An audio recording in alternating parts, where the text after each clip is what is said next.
Miranda Devine is in the United States where she's writing for the New York Post. She's popping up on Fox News. You can read her stuff, of course, in the Daily Telegraph. And I am so pleased to say we get to talk to her here on Sky News tonight. Good morning, your time. Good evening, our time. And technically, welcome home, Miranda. Good evening, Paul. It's great to be with you. So there is a lot to get to, and I want to talk about something that you've identified for some time, which is the new McCarthyism that is happening in Hollywood right now, where there was a fundraiser where somebody, God forbid, wanted to raise a bit of money for Donald Trump, the Republican Party, in that 2020 election, but that set off the lefties to such a screech that just as it was, in that all those decades ago when "Are you a communist? Have you ever been a communist?" pointed a communist. Well, now the names must be revealed of anyone who even attended this thing.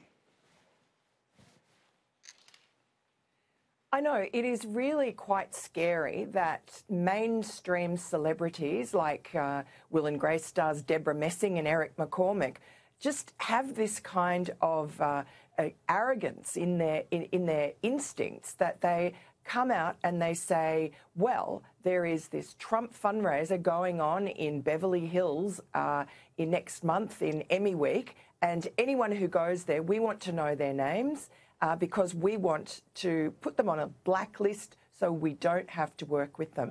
And both of them piled onto Twitter, and it was really quite scary to think that not only do they think these things, but they're quite confident that they can say them with no blowback. Now, look, there has been blowback, obviously, from Donald Trump, who tweeted something rude about Deborah Messing, saying that when he was on The Apprentice, she wanted to be his best friend. But I think the most telling intervention was from Whoopi Goldberg, and, she's certainly no conservative, but she was quite irate. She went on her show and she said, we don't do this. We don't do blacklists. Remember McCarthy. Remember that really had a terrible impact on people's livelihoods, on their lives, when anyone suspected of being a communist was run out of town. And now the left is doing it to conservatives, or really anyone who wants to vote Republican. That would be, several million people who voted for Trump last time and will again. And somehow those people are beyond the pale. They're racists. They're people that you don't do business with. Yeah, way to sell tickets. 60 million Americans don't watch my show. 60 million Americans don't buy my book. 60 million Americans don't come to my movie. I mean, this is real genius. But the truth is that while Deborah Messing sort of gets whacked back a bit for the overt let's ban these people, let's get their names, the problem is that there is a form of shadow banning where, sure, there are people like Clint Eastwood, there are people like James Woods that'll come out and say, yes, I'm a Republican, Gary Sinise, I think, at one point in time, but I don't know his position on Trump. But the fact that I can name off the top of my head 3 or 4 people of international note who identify with half of the country, including the majority of the Electoral College that picked the president, would suggest that an unofficial ban could be rather easily achieved for these people. Well, look, it's already working, because I know people who work in Hollywood who are closet conservatives, but they don't let that be known to even their closest friends. There are a lot of people who do the technical jobs in Hollywood. They're also conservative, but they just keep their opinions to themselves. It's just assumed by the arrogant left who dominate Hollywood that everybody thinks like them, and if they don't, that they're monsters. And God forbid that anyone would want to vote for Trump. I think that's why these Will and Grace stars were so horrified at the idea that there could actually be a fundraiser for Donald Trump anywhere in their town and that anyone would go to it. So it'll be interesting to see who does go to it. We've had the same issue in New York where the guy, the billionaire property developer who's been a long-time friend of Donald Trump's, held a fundraiser for him a couple of weeks ago in the Hamptons, and he owns SoulCycle and Equinox gyms, which all the lefties love to go to, and suddenly they were boycotting. All the celebrities were tweeting away and saying, don't go to Soul Cycle. And he also has this gorgeous new development in a place called Hudson Yards, and in it there's a sort of purpose-built charity centre. It's called The Shed, and it's an absolutely perfect place right on the Hudson for all the fashion shows. And there were a whole bunch of fashion shows which were booked for it, and they've just pulled out because they say they're not going to have anything to do with anybody who might have something tangentially to do with Donald Trump. It's crazy. Well, it is crazy, and then they have a go at you for calling out the crazy. The circular firing squad, that's, you know, it's quite ridiculous. Let's talk about old Mag Dog Mattis, of course, former Defence Secretary. He's got a book out. I'll be honest, I can't keep track of all of the books of people who have served in this administration, have had connections to and fro Trump. Is the overall conclusion Obama awesome, Trump bad, or is there actual a bit of balance in this one? Oh, no, quite the opposite, actually. And look, of all the books, I think that Mad Dog Mattis, the heroic general who served as Secretary of Defence for a couple of years under Donald Trump, and then he resigned because he didn't like what Donald Trump was doing, pulling out of Syria.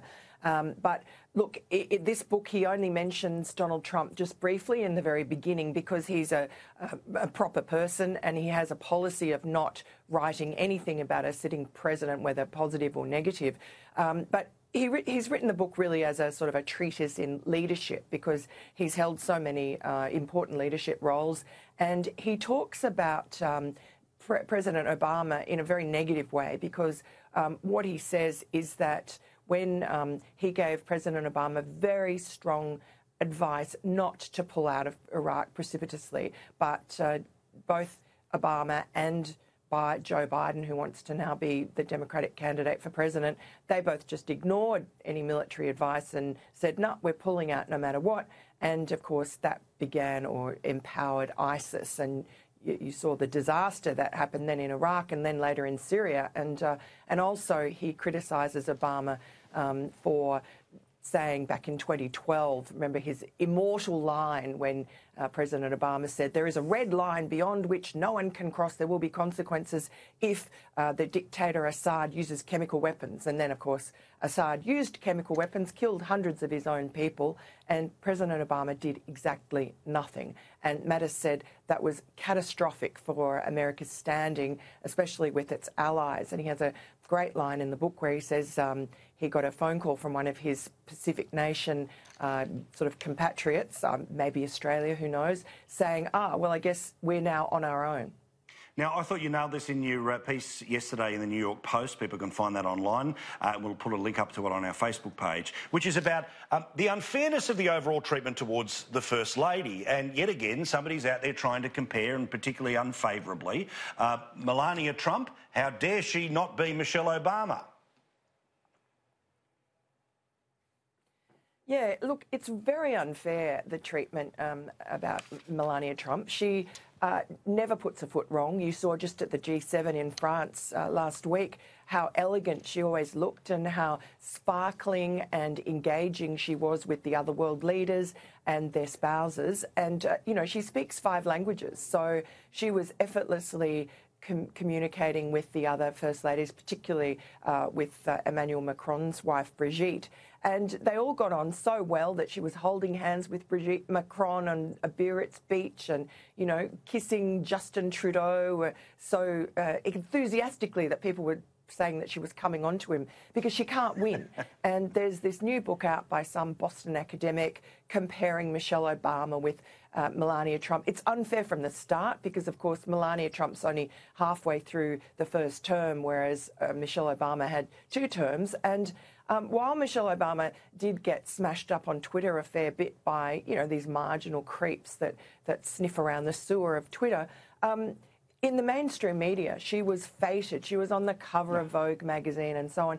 And Melania Trump has been ignored and also pilloried. Everything she does, whether it's the colour of her Christmas decorations being red last year, which is kind of the colour of Christmas. She was pilloried for using the colour of blood. There is nothing she can do that the American media finds good or useful, and Anna Wintour is particularly egregious on this. She was asked a couple of days ago about Melania Trump's style in an interview, and she refused to say anything about Melania Trump, instead pointedly changed the subject to say how stylish Michelle Obama was. It's really nasty, it's real mean girl stuff, and I think Melania Trump deserves a lot better. Well, and this is what, you know, I hope in November 2020 is that if he gets re-elected, all these people, they've got to suck it up for another 4. That would be fun to see in the next little while. Sadly, because of our mucking around before, we're running out of time, but I want to do one last thing here. Can you please tell everyone about the nonsense of support animals that happens in the United States, and you found a particular example that is particularly ludicrous? Well, it is hell enough to be flying domestically in America. It really is pretty awful. You're jammed in like sardines in a tin can. And yet the airlines allow people to bring on their dogs and their cats and their budgies or whatever. They call them emotional support animals because they get so anxious about whatever. And they drop Xanax at the same time to get through it. And lately, a woman brought on a horse. That was her emotional support horse. Now, it was a miniature horse, but it's still massive. It's bigger than any dog I've ever seen. And you know, it's a nuisance for people. We're looking at this now. This is ridiculous. A miniature horse is your companion animal. Now, please tell me the woman was at least reasonable enough to buy all 3 of the seats? Look, you would hope so, but the problem is that these airlines bend over backwards not to be seen to be, you know, being mean to people with anxiety. And so for some reason, they just enable this kind of craziness. And, you know, next we're going to have emotional support elephants. There'll be no room for humans on board. And that horse, that little baby horse, was, I mean, it's such a big thing, it can barely squeeze in there. And every time that the plane had to land or take off, it's trying to keep its balance with its little legs, and it kept on falling into the seats in front, which were the seats in first class. So the people in those seats were not happy at all having this, you know, like 300-pound horse or whatever they are, you know, slamming into them, 300 kilograms probably. Apparently the name is, the horse was Flirty the horse. Flirty the freaking horse. Now, I'm going to America in the next few days. We'll eventually meet up in Washington for ScoMo's big state dinner that the president is putting on for him. Perhaps this is the best way that I can get across country, which is, I don't know, I can, if I'm travelling with anyone else, I could be that support elephant, perhaps, putting on too much weight these days. Miranda, thank you very much. You're a rock star as always. We look forward to reading your stuff, seeing you on the telly, and great to have a chat tonight, mate.